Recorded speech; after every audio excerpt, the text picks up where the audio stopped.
We have been stationed on the moon since 1988. There's a reason it has been kept a secret. Look again at that dot. That's here. That's home. That's us. On it everyone you love. Everyone you know. Everyone you ever heard of. Every human being who ever was. Lived out their lives. The aggregate of our joy and suffering. Thousands of confident religions, ideologies, and economic doctrines. Every hunter and forager. Every hero and coward. Every creator and destroyer of civilization. Every king and peasant. Every young couple in love. Every mother and father. Hopeful child. Inventor and explorer. Every teacher of morals. Every corrupt politician. Every superstar. Every supreme leader. Every saint and sinner in the history of our species lived there on a mote of dust suspended in a sunbeam. Carl Sagan. After they firmly strapped us in, I took a moment to relax and enjoy the final minute of Earth's gravity before takeoff. The rookie in the seat next to me looked worse for wear, with pearls of sweat covering his pale face. He'd seemed so excited only moments before, but I couldn't blame him. The little blue planet had been his home, and now he'd leave it, never to return again. First time in space, right? I chuckled, trying to keep the mood light. He nodded, his eyes still fixed at the control panel in front of us. I'd like to tell you that the acceleration would knock you clean out, but that ain't the case. Lying in that position, blood is basically forced into your brain. You'll be awake to feel each bump on the road, I said cheerfully. That little tidbit of information seemed to break his trance. He looked over at me and cracked a weak smile. I could have given him words of comfort, or told him it wasn't that bad, but from experience, I knew that facetious humor would best aid our journey into space. I am not worried about the takeoff, he said. It's just the magnitude of it all, you know. The countdown sequence started, and I braced myself while the rookie desperately tried to control his breath. 10, 9, 8 time to say goodbye. Kid, I yelled at him. 7, 6, 5 don't listen to him, the pilot said. You'll love it once we break out from Earth's atmosphere. 4, 3 here we go. Here we go. The rookie mumbled to himself. 2, 1 the shuttle shook violently, rocking us back and forth in our seats. The rookie kept his eyes firmly shut in anticipation, with his arms firmly clenched on the armrests. Before long, our spacecraft had taken off from the ground, and started shooting up towards the vast sky above. It was a slow start, as the engines worked their way towards maximum acceleration. It was an intense feeling of both horror and excitement, as our bodies tripled in weight, firmly locking us in our less than comfortable chairs. From takeoff to space itself, about 9 minutes would pass. Each one would feel like an eternity on its own, as the shuttle accelerated from a standstill to 17,500 miles per hour. Observer, you have cleared the tower. Launch control notified us over the radio. Appreciate the info. I didn't even realize we'd started flying, the pilot joked as he looked over the control panel, making sure none of the warning lights had greeted us with their flashing alarms. As far as the works on the ground were concerned, we were on a routine mission. According to any official document, we'd be staying a week in space, before dropping back to Earth, landing gently in the massive deserts of Kazakhstan. In reality, our mission would take us much further away from home, and years would pass before any of us ever had the pleasure of returning. What followed were 5 minutes of intense shaking. If I hadn't known better, I would have believed we'd been thrown into a dryer, as clothes rumbling around in circles. I wondered what kind of unexpected bruises I'd find once we finally reached the base. The rookie finally opened his eyes. I couldn't hold his nerves against him. He hadn't seen the best part of our journey yet, the magnificent view of Earth as we drifted away, weightless in space. Observer, prepare for staging, launch control suggested through the radio.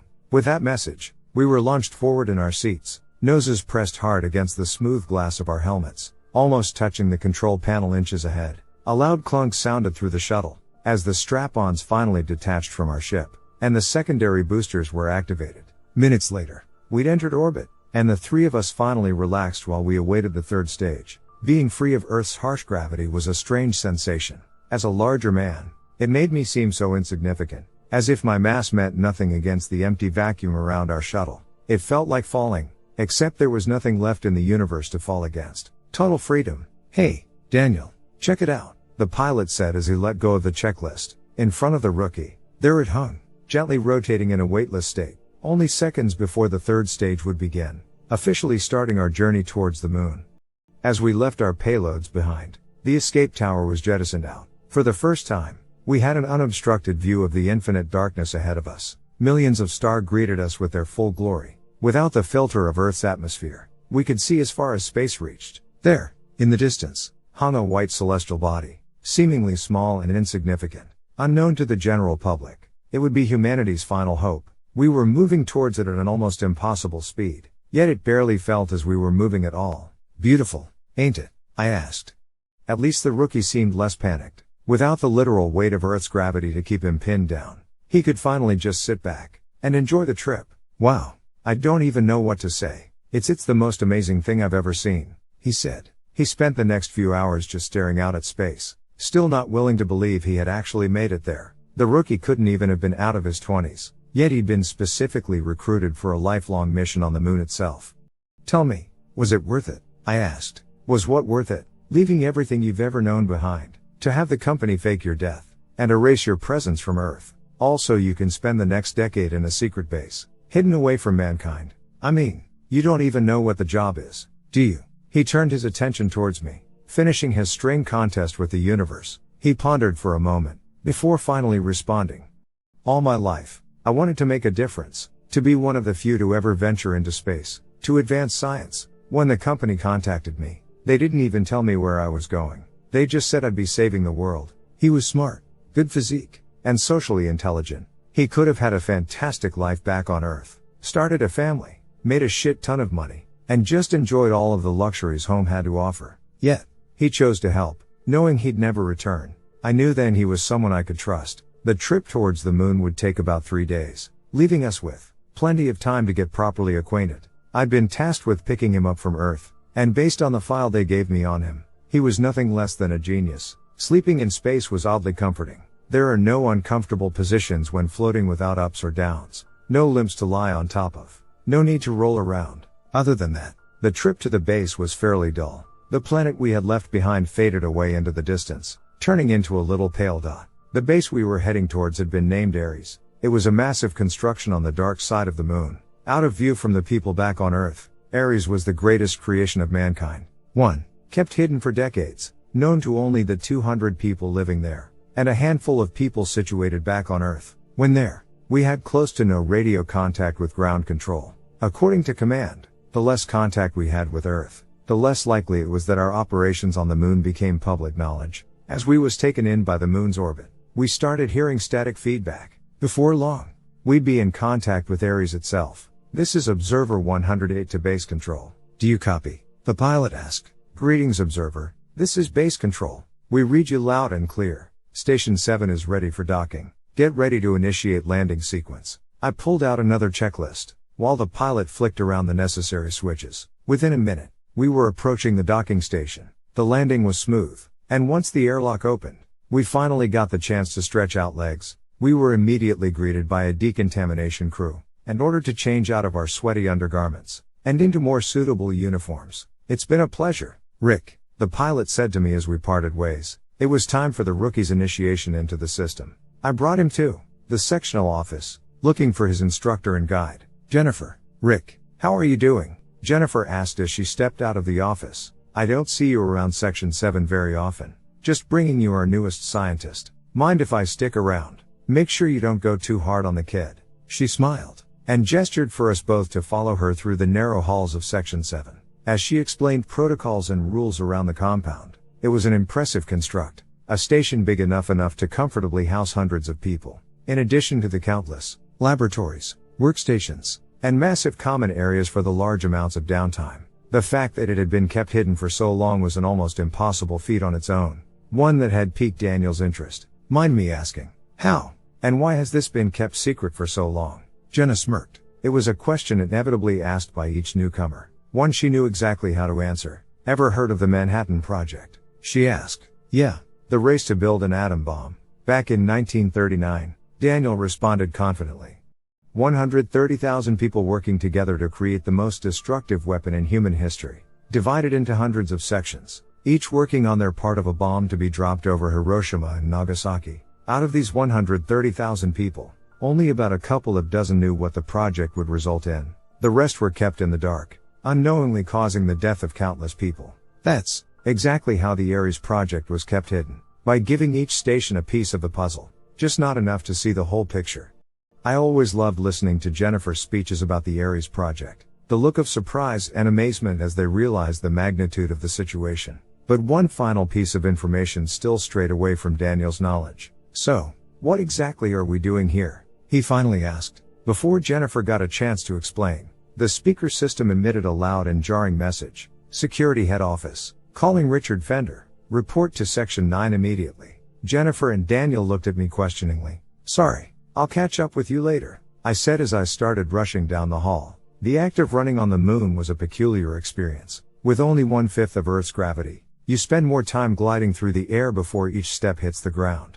In a way, it feels like flying, and you can reach speeds higher than what would be possible back home. On the other hand, without ground contact, it's hard to maneuver around corners, which is why Ares had been built almost exclusively with straight hallways. Within a few minutes, I'd made my way to the head security office. Inside, I found a whole crowd of guards and officers, all frantically trying to yell over each other to make a decision. What's going on? I asked. My supervisor, Lance Henderson, took me to the side to fill me in. Rick, something landed next to PA Station 12, he said. It doesn't show up on any of our instruments, but the crew swear they saw it. Particle accelerator weapon. Station 12 was the furthest reach away from the main base, situated near one of the major craters. It was the last of a set of cannons aimed into deep space. Weapons so powerful they could deflect any meteor getting too close to Earth. What are they saying about? We don't know. We lost contact with them not 15 minutes ago. I need you to take a team out to the station and find out what the hell is going on.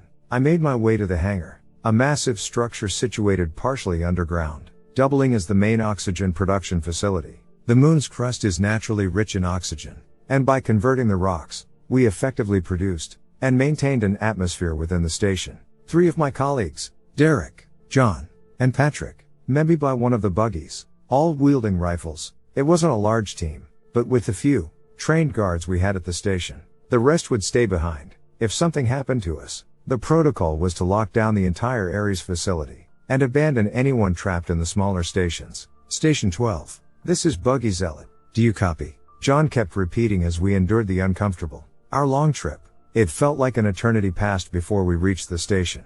It was a large construct, with the particle weapon towering up from the ground, staring off into deep space. In front of the station lay a large, diamond-shaped rock covered in what looked like massive blisters, some of which had ruptures. What the duck is that thing? John asked. I don't know, but keep your weapons ready. There were still 2 buggies parked outside the station, meaning that the crew couldn't possibly have left. Station 12. We are entering through the main airlock. Get ready for boarding, I said as we manually unlocked the front gate. We kept our helmets on, even as the airlock was pressurized, and we could breathe. We didn't know what we could expect on the other side, so we had to be ready for a quick escape. We stopped dead in our tracks as we took our first steps inside. There, on the floor, lay the entire crew of PA 12, dead and mutilated to various degree, with no sign of any other creatures. It didn't look like monsters had come in to murder the crew, but as if they'd simply decided to kill each other, using whatever they could use as weapons. Some of their wounds were created with surgical precision, slit throats, stabbed heart, or crushed skull, while others were more morbid, as if they'd taken their time to finish the kill. The only discrepancy among the murdered was a man zip-tied to the wall, in a corner, some distance away from the others, while his neck had been stabbed. It didn't look like any major vessels had been injured. As I bent down to examine the tied-up man, he suddenly jolted awake, screaming in horror. No. Stop it. Get out. I don't want to. I grabbed him in an attempt at keeping him still, worried he might exacerbate his injury. Calm down. You're safe, I kept repeating. His fear quickly turned to despair as he noticed the corpses littering the floor in front of him. I am sorry. I am so sorry. I didn't mean to, he cried. I grabbed a sedative out of my kit and injected him through his port, hoping he'd remain conscious, but at least calm enough to relay what had happened on board the station. I read the name on his suit. Frederick. Hey, Frederick, look at me. I need you to tell me what happened here. He calmed down a bit following the injection. Then, he looked carefully around the room, as if he was recounting the events that had transpired. I tried to kill myself. I don't know why. I didn't want to. But the voices, oh God, the voices, they just kept telling me I had to do it. They were so loud, so ducking loud. My team, they pinned me down and tied me up, but it didn't help them.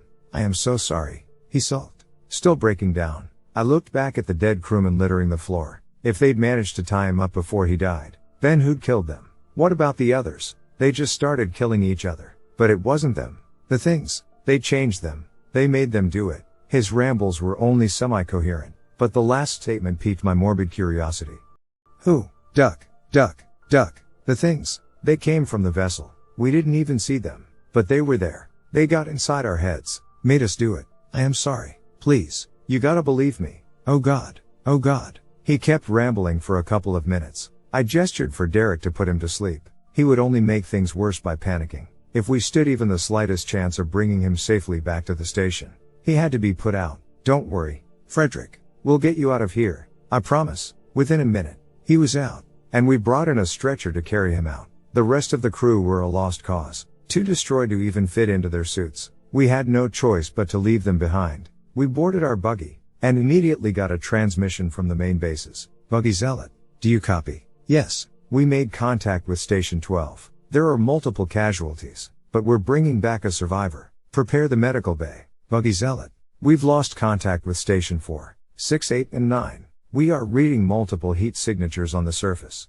Return to Ares immediately. Wait, what the duck is happening? There was a brief pause while I waited for the next transmission. Ares, you there? Then, they said words I had dreaded the most since I was assigned to the project. A simple sentence that I thought was years away from ever coming true. They're here. We tied the injured crewman to our buggy, making sure he didn't slip off as we sped back to base. What do you mean? How can they be here already? John asked over the radio. No response. Ares, driving on the moon wasn't an easy task at high speeds. With the craters it was a bumpy ride, and the ever-present dust increased the risk of sliding as we maneuvered towards the base. Buggy Zealot. We're initiating lockdown. Hangar 2 will remain open until you arrive, but we're putting you into quarantine. Understood. We'll be there in 10 minutes. I nervously scanned the horizon, looking for any sign of movement. Whatever creatures had been inside these pods, they had killed the entire crew aboard PAW Station 12. We saw more of them on the way. Each of them were diamond-shaped,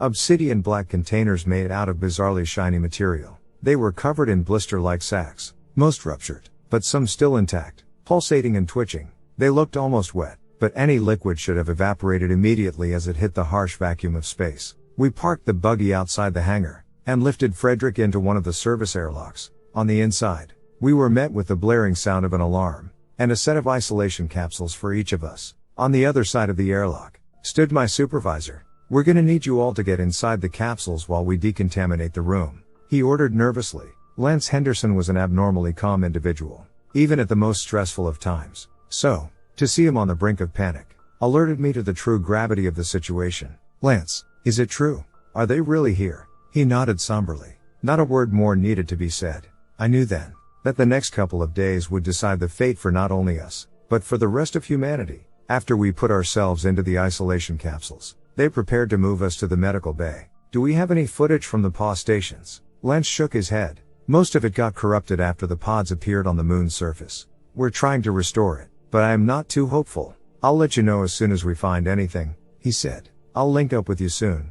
Just do as the medics tell you. The medics carried my security team and I to an isolated room. Frederick, who'd sustained serious injuries to his neck, was put in a separate room. Next to us, it was a research facility, which meant it had glass walls for observation. There was no privacy as we got undressed and changed into sterile clothing. You better tie him up. He's not himself, John said as the medics put Frederick in bed. By the time we'd been put into quarantine, the entirety of Ares had been put into complete lockdown. Anyone still outside the main base were on their own. Behind out glass walls, we could see crew members rush around in panic, each trying to fulfill their duties at a record pace. All the while, alarms kept blaring, orders were shouted through the speaker systems, and we could do nothing but wait, uselessly stuck in isolation. Lance called me over the radio, briefing me on the situation. Rick, we'll have your test results in an hour or so. In the meantime, we're trying to establish contact with anyone outside the main base. If they're still alive out there,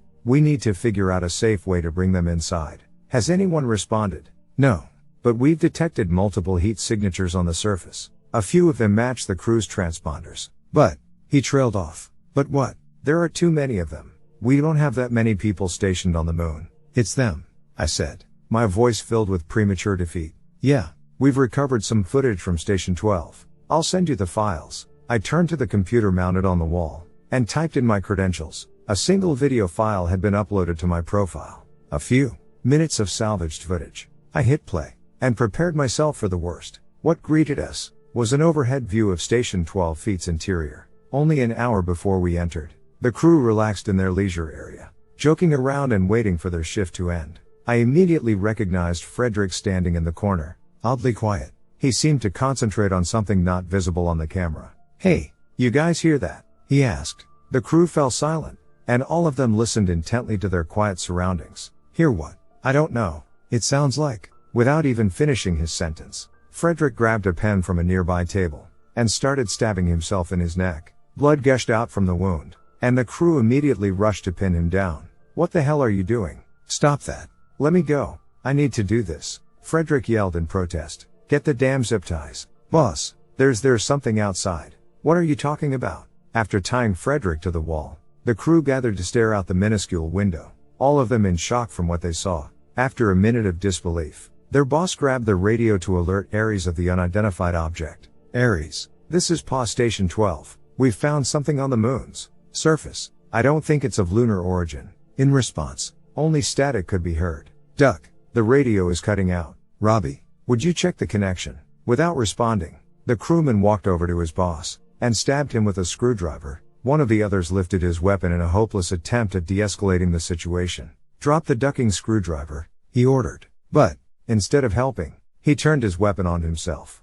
Looking confused, and without hesitation, he shot his own leg. The rest of the crew scattered in disarray, some trying to help their boss, while others wanted to grab the gun from their co-worker. The man with the screwdriver had already killed his boss, and had turned his attention to himself. He proceeded to repeatedly stab his own abdomen, crying as he did. One by one, they all fell to the same insanity. Within only a few minutes, every single crew member had succumbed to their wounds, all save for Frederick, who'd been tied to the wall, just in time to save his life. The footage cut off abruptly, and we all stood speechless in front of the empty screen. "What about the other stations?" John asked. "Do we really want to witness that again?"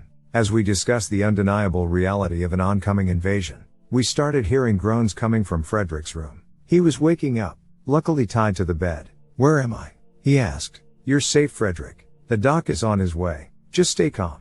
"Oh, Duck, they're all dead," he sulked. "We should have given him more sedatives," John said. "Where's the damn doc?" Ares' head physician was a neuroscientist of advancing age. The rookie, Daniel, would be his new apprentice. By the time the doc eventually retired, he'd take over, specifically chosen for the job. They both arrived alongside Jennifer a few minutes later. We told him what had happened, and he suited up to go inside to examine Frederick. Lance finally returned after patrolling the area. He'd locked down the entirety of our section, and put guards on each airlock, should something break through. Staff was scarce, but each employee, guard or scientist, had been trained to deal with situations like these. "Dr. Livingston, they briefed you on the patient?" Lance asked. "Yes, I am well aware of the situation," he stated matter-of-factly. "Daniel, join me inside. We're gonna have to cut your training short. I've always thought hands-on experience worked best anyway." Together, they entered the isolated room. Jennifer stood guard outside, ready to intervene should Frederick fall into psychosis once again.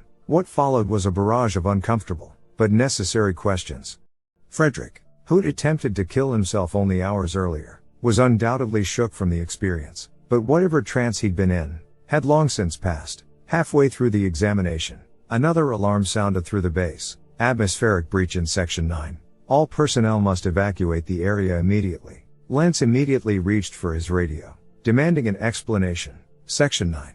This is Security Chief Henderson. What the hell is going on? Someone just blew up one of the ducking airlocks," a voice screamed from the other side. "They took explosives from the factory." "Who?" "I don't ducking know. We tracked a transponder from PA Station 7. We tried contacting them over the radio, but he ignored us." "Is the breach sealed?" Lance asked. "Yeah, but half my team died in the vacuum. The rest of us are about to suit up in case the seal fails, but I don't know." He paused, and a loud hammering noise could be heard through the radio. "Oh my God, they're coming in through the seal. Everybody, get the hell out of." What followed was a vague crashing sound, before the call got interrupted. "Damn it, I've gotta go." "Jennifer, stay here and help the doc," Lance said. "Absolutely not. I am coming with you. They'll need all the help they can get," she argued. "And what about us?" I asked. "Sorry, Rick, you have to stay in isolation until the tests come back. Don't worry, they'll come let you out ASAP." The two of them rushed down the long hallways towards Section 9,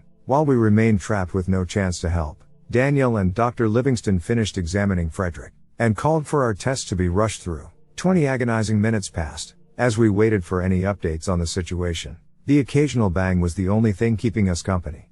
As it echoed through the outer hull of Ares, over the radio, I could hear requests for additional security, coming from various sections around Ares. It was a call no one had the capacity to answer, and I felt utterly useless stuck in isolation. Then, we heard the sound of multiple footsteps rushing down the hall. "Stay with me," Jennifer shouted. They rushed past us, carrying 2 stretchers. On one of them lay Lance, bleeding profusely from multiple gunshot wounds to his abdomen. "Jennifer, what happened?" I asked in shock. She ignored me, and they brought the injured crew into a separate room. Though we couldn't directly see them, we could hear the utter horror in their voices, as they futilely tried to stop the bleeding. It was a hopeless case, and from prior experience, I knew Lance wouldn't make it. Only minutes later, he had bled out. Jennifer came over to our room, staring at me through the glass. Her eyes were red from a mixture of panic and despair. "Jen, is he dead?" I killed him," she stuttered. "You did what?" He just went crazy," she continued. "We were investigating the broken seal. Even with the hull secured, something got through. Every single person who hadn't gotten out of Section 9 died instantly." "How many?" 37. "Jesus Christ," she sobbed for a moment before continuing, her blood-covered hands visibly shaking from the ordeal. As we suited up, Lance said he heard something. I'd already gotten my helmet on, and couldn't hear what he was talking about. But then another loud bang could be heard, followed by an alarm. Whatever things were killing our people, they were getting into the station. He shot the others, point blank, and he would have killed me too. I didn't have a choice, I had to defend myself. I only wanted to stop him. But the first bullet didn't even faze him. I just kept pulling the trigger until he dropped his weapon. I killed him. It was me. I am sorry, I am so sorry. We didn't get a chance to continue the conversation before the medics came to let us out. Even without conclusive test results, we had been ordered to evacuate the area. The entire crew aboard Ares were pulling back into Section 5, the central and most secure hub of the station. They're closing all doors in 5 minutes. "We've got to go now," one of them ordered. With no time to suit up, we started rushing toward Section 5, ready to fight whatever creatures had entered the station. "I just don't understand. They weren't supposed to be here for another 5 years. How is it possible?" Jennifer asked. "No idea. It doesn't make any sense." On our way, we passed numerous lockdown sections, all breached and their atmosphere replaced by an empty vacuum housing little more than dust and the corpses of our deceased crew. Multiple distress calls emitted from my radio, but we could do nothing to help any of them. All we could do was hope that as many people as possible made into Section 5, where we'd organize a fight against the invaders. "Rick, you there? Please respond," a voice said over the radio. I recognized the voice. It belonged to one of the senior security guards. "Brandon Clifford. I am here. We're en route to Section 5. Are you safe?" "Forget Section 5. We need you and the doc to come to the main lab immediately." "The lab? Why?" He paused for a moment, letting out a half chuckle. "We got one of them. At trillions of dollars spent, Ares had been the most expensive project ever undertaken by mankind. It made the cost of the International Space Station seem like pocket change in comparison. But for its purpose, it was worth it. Our goal had been simple: to save humanity from an inevitable invasion. One we'd foreseen since the early 70s. One we'd spent decades preparing for. Despite our best efforts, it had only taken the invaders a few hours to shut us down. In one fell swoop, they'd shut down our entire PAW defense grid, killed more than half our crew. And next on their list was Earth. Brandon Clifford had already gathered a team of doctors and engineers at the laboratories in Section 3. But, with half the station occupied by a vacuum, getting there would be a challenging task. Rather than crawling through the separate ventilation system, we suited up and traversed directly through the locked-off sections, weapons in hand, and eyes peeled for enemies. We slowly made our way towards the lab, praying that the dead alien could provide us the answers we so desperately sought. "So, they killed it, right?" Jennifer asked. "I sure hope so. I doubt we'd have the means of interrogating it," I responded. "Besides, it's time for payback. These bastards killed half our crew without as much as a second thought," John interjected. Once we finally made it to Section 3, we were met with a set of heavy metal doors. They were strong enough to withstand the vacuum of space, and able to negate the power of a nuclear blast. They had to be manually activated, and could only be opened from the inside. "Brandon, you in there?" I asked over the radio.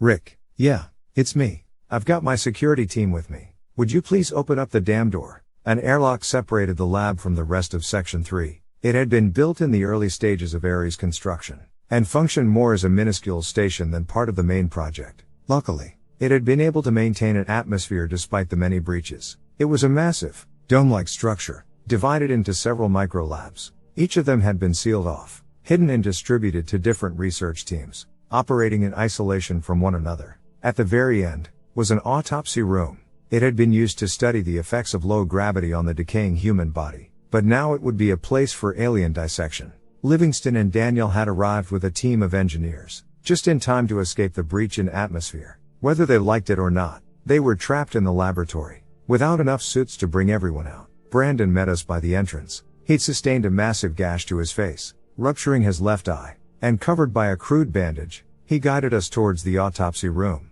In one of the corners, I noticed a pile of corpses. While I didn't personally know them, I recognized them as the lab's maintenance crew. What happened to them? I was escorting Dr. Livingston and his assistant over here, making sure none of the invaders got them.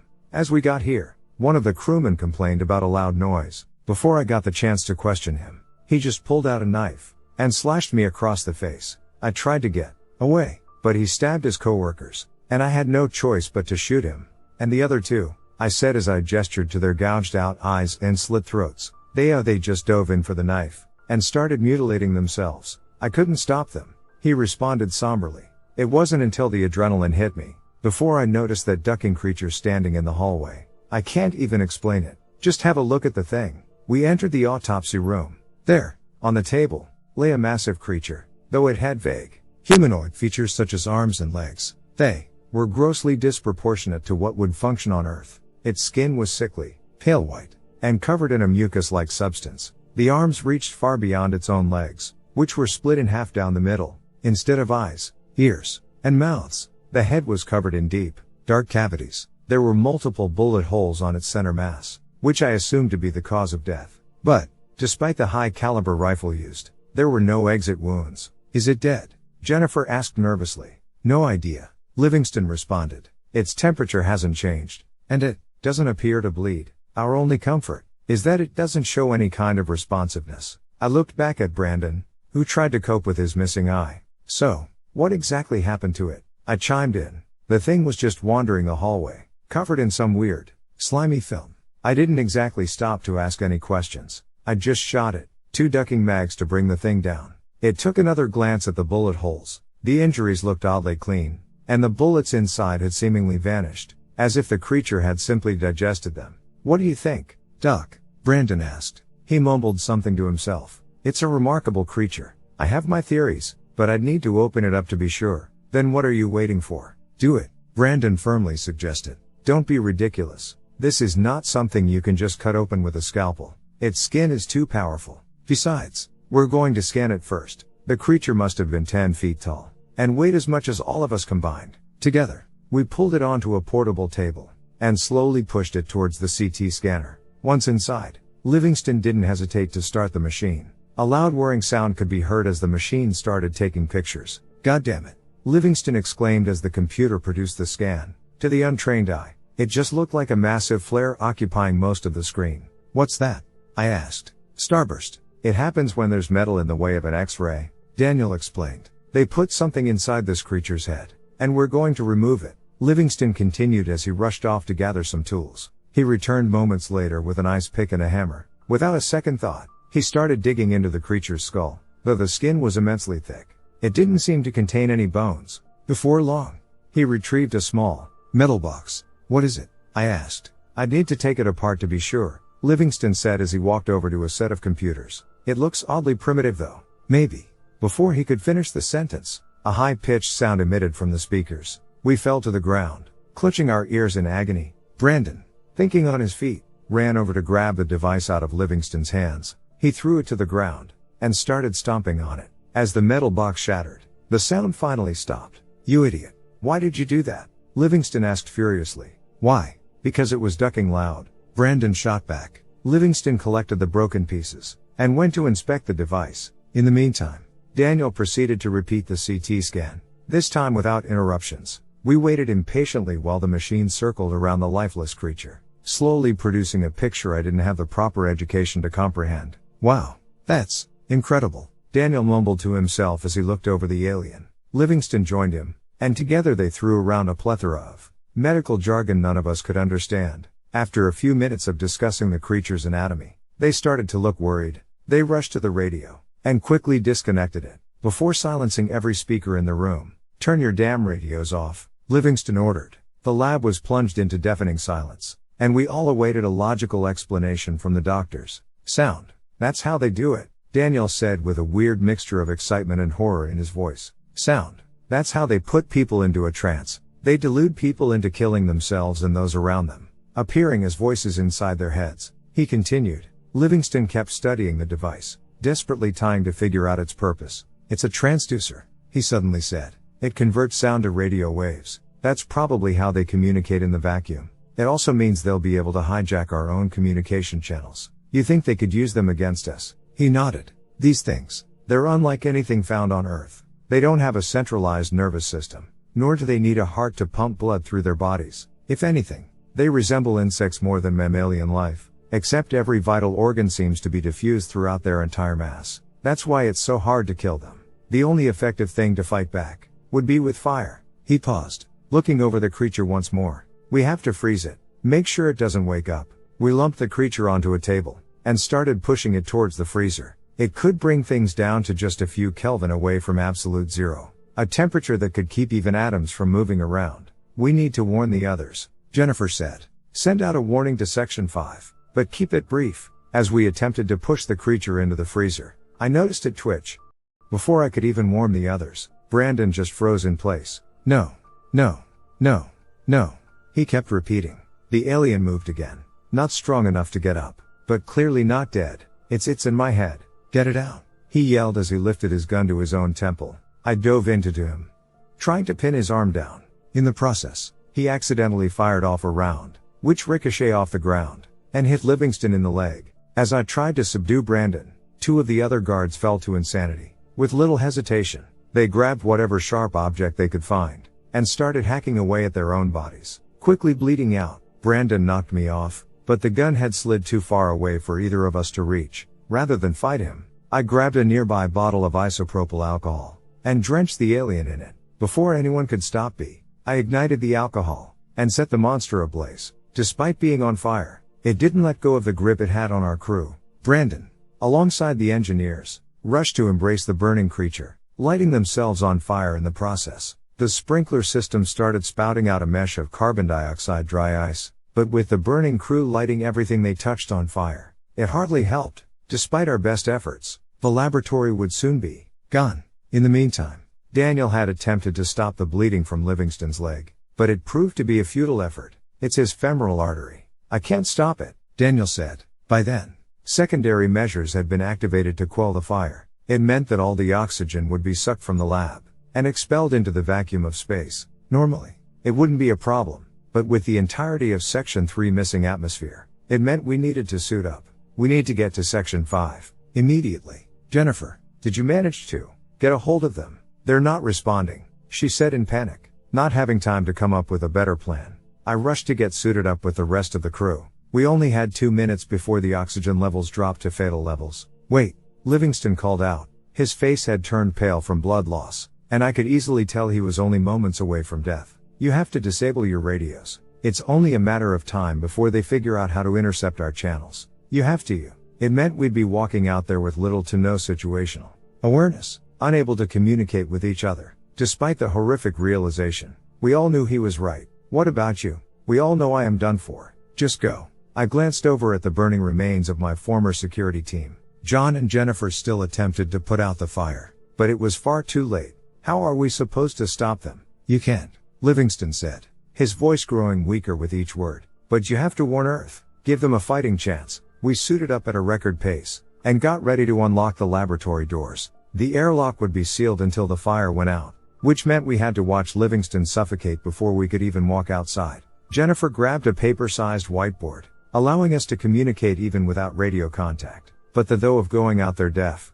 still terrified me. "Don't let this be for nothing," Livingston gasped as the last bit of air got pumped out of the room. Seconds later, he fell silent on the floor. "It's time to go," I said to the remaining survivors. As we unlocked the doors, Death had quickly become a fateful companion on our mission, but if we could warn Earth, it would be worth it.